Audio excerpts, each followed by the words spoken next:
doing really good things by the sound of it. Next we have Cam from the No Mandatory Vaccination Party.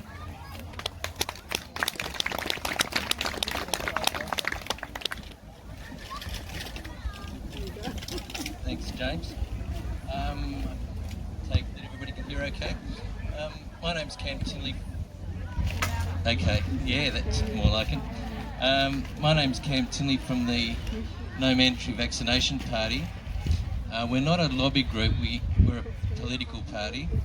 And so the difference there is we intend to run in the next election in every seat, Legislative Assembly and Legislative Council. No Mandatory Vaccination Party, we're going to focus on the Public Health Act. The reason we're doing this is because very few people have read the Public Health Act of 2016, and that includes the members of Parliament. None of them, I think there are only 4 out of the 80 odd that read it. And people, you cannot believe the contents of the Public Health Act of 2016. I'll just quote one, or talk about one section, section 158, but it could be any section, it could be 106, 124, 185, where the government, or not the government, it could be a registered agent or an agent, an authorised agent, and come to your house with no papers whatsoever, ask you to remove all of your clothing, including underwear, to get a vaccination. They can destroy your property. They can do absolutely anything. Over my dead body. That's right. But and that's what they're capable of doing. And the MPs have all passed this legislation, Liberal and Labor. Liberal introduced it 2013, and Labor have continued on with it. So we think if we could run in every seat, all 59 Legislative Assembly, you can't lose. It doesn't matter if you're against the Liberal or the Labor are going to be the main opposition, but they've got nowhere to hide because they've all approved of this legislation. So that's what we're all about. We've got, in the last 6 weeks, we'll have 1,000 members by the end of this week.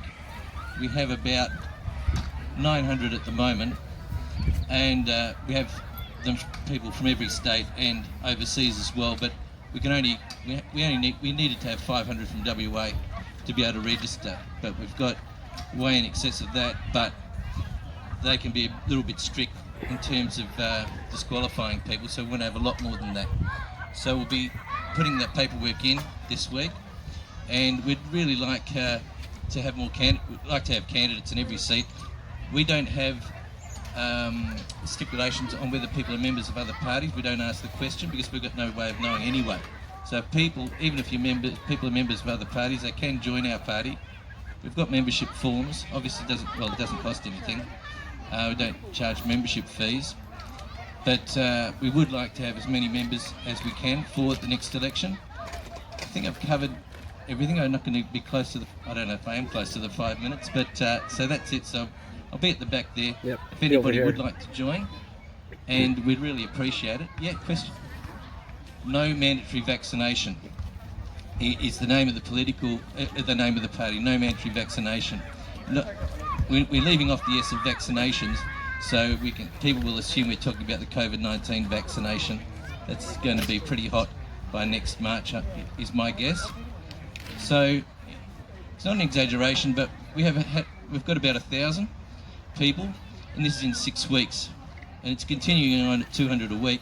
But when the election is around the corner, I can't see why we wouldn't be up in the same numbers as Liberal or Labor with 3,000 members. The way it's going, it really looks that way.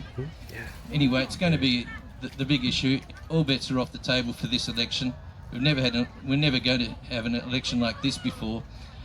So all the past voting patterns are pretty obsolete. Anyway, we're going to be doing what we can. And thanks, James. I'll stop there. Thanks.